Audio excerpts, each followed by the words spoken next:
Saya tanya sama calon tong, tadi Anda sepertinya ingin mengungkapkan sesuatu. Kapan? Kapan? Nggak, Lu tadi saya interupsi yang Bapak Komeng tadi. Kenapa Bapak Komeng bicaranya... tadi? Emang kenapa apa urusannya? Gue mau ngomongin kereta api. Mau ngomongin ya itu apa sih, itu sih terserah gue. Tapi kan... Terlalu. Ini gue di sini. Nah kan? Nah kan gimana lu? Kayak saya ngomong aja diurusin. Bukan diurusin, lu ngomongin gue, kue rangi. Itu dong sama temen saling memuji. Bukan. Lu gak dipuji. Bukan itu kuenya enak. Enak. Berarti kan dipuji. Lu muka lu mirip kue rangi. Gulanya. Nah, sekarang kalau saya nggak keberatan, emang kenapa dia nggak kesel? Hah? Lu yang kesel. Karena gue katain lu kayak kue rangi. Lu kesel. Kan saya nggak keberatan. Iya. Terus kenapa saya kesel? Kan nggak keberatan. Kalau lu keberatan jangan main ayunan. Kesian yang lain nggak nanjak. Tuh kan larinya kemana-mana. Kita fokus. Pulang nih Pak. Nggak, maksud saya gini. Narkoba ini jangan dianggap masalah sepele loh. Iya, betul. Kenapa? Dia bukan orang sini lu omongin. Karena lu aja ngaco. Apa? Tadi sepele, dia kan orang Brazil Pak. Apa tadi? Jadi kejahatan narkoba itu termasuk kejahatan besar. Iya. Termasuk korupsi juga. Anda bayangkan 10 tahun. 50 ribuan. Buat beli apa? Beli bensin saya bakar. Pakai solar aja. Nah ini solar. kan. Iya. Orang kita belum selesai bicara malah mau bakar-bakar api unggun lah segala. Bakar lo. Sekarang dalam sehari korban narkotika di Indonesia saja ada 50 orang meninggal per hari karena narkoba. Anda tahu itu? Jadi kalau setahun 15.000 dan dari 15.000 meninggal per tahun akibat narkoba ini tidak ada satupun yang hidup lagi. Ini harus kita waspadai. Iya. Mulai nih Pak. Apa sih, Bang? Lu gak boleh emosi. Ini data serius, Bang. Lagi fakta, dia lagi mengungkapkan 50 orang per hari meninggal akibat narkoba di Indonesia. Tuh, Pak. Nih, dalam setahun totalnya perkiraan sekitar 15.000 orang meninggal per tahun akibat narkoba. Dan dari semua yang meninggal itu tidak ada satupun catatan yang menyatakan mereka bisa hidup lagi. Tuh. Ini bahaya. Itu masalahnya. Orang udah meninggal hidup lagi. Firaun. Karena saya ini ragu-ragu mengungkapkan kebenaran itu karena gini loh. Kenapa bukan mengungkapkan kebenaran, lu ngomong salah. Orang udah meninggal masa hidup lagi. Ya kan saya bilang nggak ada yang hidup lagi. Yang salahnya di mana? Ya nggak usah diomongin. Dia meninggal kalau memang keluarganya didoain. Iya. Begitu jangan ngomongin. Mumi aja nih Pak nih udah mati. Iya. Walaupun dia dibalsem. Iya. Sempet waktu itu Mumi sampai dibalsem, sempat ada yang gerak-gerak Pak. Kenapa? Karena balsemnya yang warna merah yang nggak panas. Kalau ini lebay, kamu lebay. Lebay. Tukang ngawinin. Lebay tukang ngawinin orang. Lebay. Masa Mumi dibasumi kepanasan nggak gitu juga, keles. Begini Pak Denny ya. Iya. Mungkin kita lebih fokus karena banyak kasus narkoba di Indonesia ini, penyelundupan keluar, pemakaian juga itu kasus. Tadi Mas Maman sempat menyebut Corby. Ini warga negara Australia yang dari 20 tahun.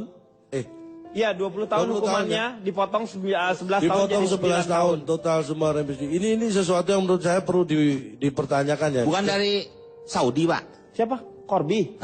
Korma yang dari Saudi itu. Itu lain lagi, Pak. Corby ini harus kita perhatikan ya. Ini kasus narkoba dia termasuk ratu. Ratu apa? Ratu lebah. Marijuana, Pak. Marijuana. Ratu udah saya nggak usah dibantuin. Nggak, bukan soal dibantuin, gue juga baca koran. Emang lu koran buat bungkus martabak? Kenapa dengan Corby? Jadi gini, ketika kita sama-sama memerangi narkoba, tapi seorang Ratu Marijuana yang dihukum sekian 20 tahun bisa baru 4 tahun ya, 5 tahun bisa bebas. Ini kan sesuatu yang berlawanan. Anda tahu nggak undang-undang tentang narkoba di Australia? Iya. Dibandingkan dengan Indonesia? Iya. Apa? Iya perbedaannya? Saya belum baca, belum tahu. Ya saya juga nggak tahu. Kirain Anda mau ngasih tahu. Enggak, saya makanya tanya. Anda tahu nggak? Nggak tahu saya. Jawab aja enggak. Mulai lagi nih Pak nih. Saya tanya sama Mas Sidik. Korbi itu bebasnya bersyarat. Nah, syaratnya apa? Ya harus punya kartu keluarga, KTP, foto. Ini mulai Lu emang syarat-syarat. ngaco nih, mulai ngaco nih. Lu yang ajak.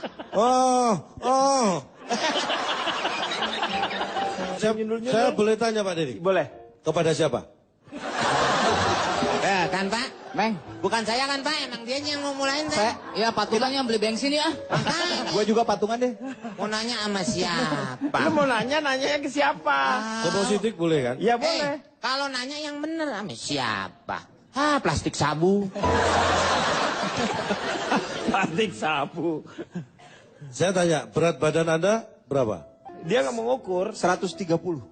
130? Ya. Kenapa? Saya cuma pengen tahu beratnya aja. Oh, kirain saya kamu akan ada pertanyaan lain. Tidak ada motivasi. Nah mulai itu Pak. Iya, iya, Gak ada iya. hubungannya. Emang lu kepala posyandu nanya berat badan orang? Meng, ini tadi kan bilang kok orang gendut katanya bisa mencegah narkoba segala macam. Makanya saya tanya ukuran berat badan dia berapa. Ya nggak ada hubungannya. Belum tentu ada loh hubungannya. Makanya jangan Iya, ditanyain. Makanya jangan ditanyain udah. Jangan namanya belum tentu kan siapa tahu ada juga. Walaupun belum tentu. Iya. Siapa itu? Wajib beli bensin nih, beli bensin. Kayaknya lebih cepat kalau dia beli Saya bensin. bertanya. Kita harus tahu bahwa dari sekitar 1725 ya. Remisi yang diajukan itu ada sekitar 1291 lah yang dikabulkan. Itu salah satunya Korbi ini. Iya. Tapi kalau kita melihat angka potongannya ini yang kita kaget ya kan. Diskon aja lebaran paling 20-25% Iya. kan. Heeh. Ini saya dulu pernah menjadi, pernah di sekolah saya kerja jadi guru ini, konseling.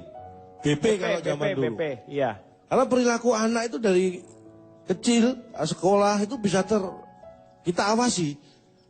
Jadi peran guru ini sangat besar untuk melihat perubahan-perubahan yang terjadi pada anak. Pada diri anak ya. Apalagi saya dulu guru BP itu saya pernah pengalaman nih, waktu saya awal jadi guru BP.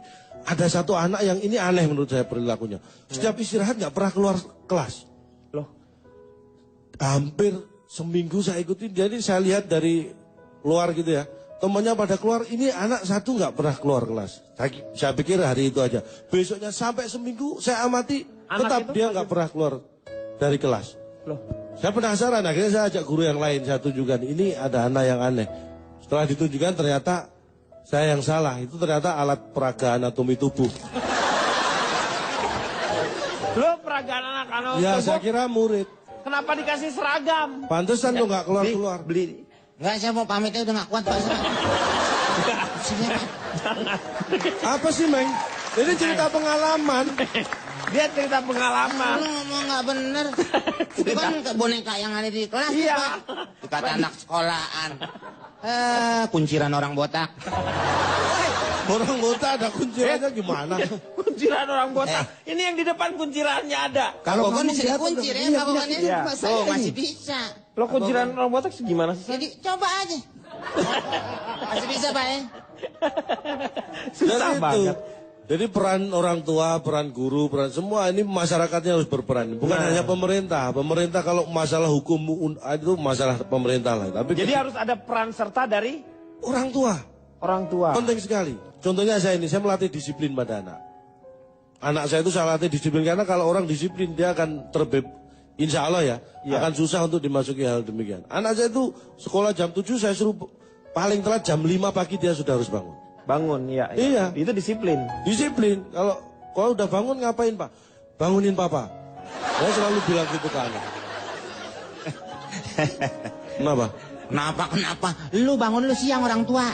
Loh, Masa duluan anak? loh. Oh, biar bangun. anak disiplin. Kita juga ngirit kan, nggak perlu Iya. beli jam waker. Iya. Kalau kita bangunnya telat tinggal marahin anak, berarti tidak melaksanakan tugas dengan baik. Iya, benar. Standar evaluasinya jelas. Bukan begitu, justru orang tua yang tidak ada perhatian dengan anak. Bapak kalau mau bangun pagi, jangan nyuruh ke anak. Iya. Tidur aja depan toko besi, pasti lu bangun pagi. Dan ujung-ujungnya apa? Ketika kita disiplin, kita punya kepercayaan diri yang bagus, prestasi. Anak kita pacu supaya berprestasi. Iya. Ini mencegah dari hal-hal seperti itu. Iya kan? Iya. Contohnya anak saya. Anak kecil jangan dididik. Saya punya anak kecil. Nggak pernah saya namanya belikan handphone karena dia masih SD. Iya. Saya nggak pernah. Itu kan itu pengaruh teknologi, hati-hati juga. Iya. Tapi kemarin saya lihat dia pulang bawa handphone. Loh. Saya amati anak saya itu di sekolah. Duduknya sama siapa, duduk bangku depan siapa, saya amati. Iya. Depannya kan sebelahnya si Rina, depan Benny. Dia pulang-pulang tahu-tahu bawa handphone. Saya tanya, saya nggak pernah membelikan. Saya tanya, ini handphone punya siapa? Ternyata dia ambil punya si Benny. Saya marahin, kenapa kamu ambil handphonenya si Benny? Karena punya si Rina jelek katanya. Ini emang gak narkoba tapi anaknya jadi copet. Ini yang bikin saya akhirnya marah. Hei keluarga maling, jangan kau ceritakan di sini. Artinya apa? Orang tua yang perhatian saya tahu persis, makanya saya marahin. Iya. Gak boleh kamu ambil HP Benny. Iya. Kalau bisa dua-duanya, kenapa milih HP Benny aja kan gitu? Jangan beda-bedakan. Itu salah satu dari prestasi yang Anda Karena lakukan. contohnya saya ini, mohon maaf saya bukan pamer, saya prestasi ini Ini iPad saya ini Iya. ya dapat karena prestasi saya. prestasi Anda apa itu? Saya juara lomba lari. Anda harus tahu saingannya. Ini orang satu kampung pemilik iPad ini sama polisi saingannya. Jadi lu nyolong itu. Loh, untung saya menang. Kalau coba enggak, saya udah dibakar massa.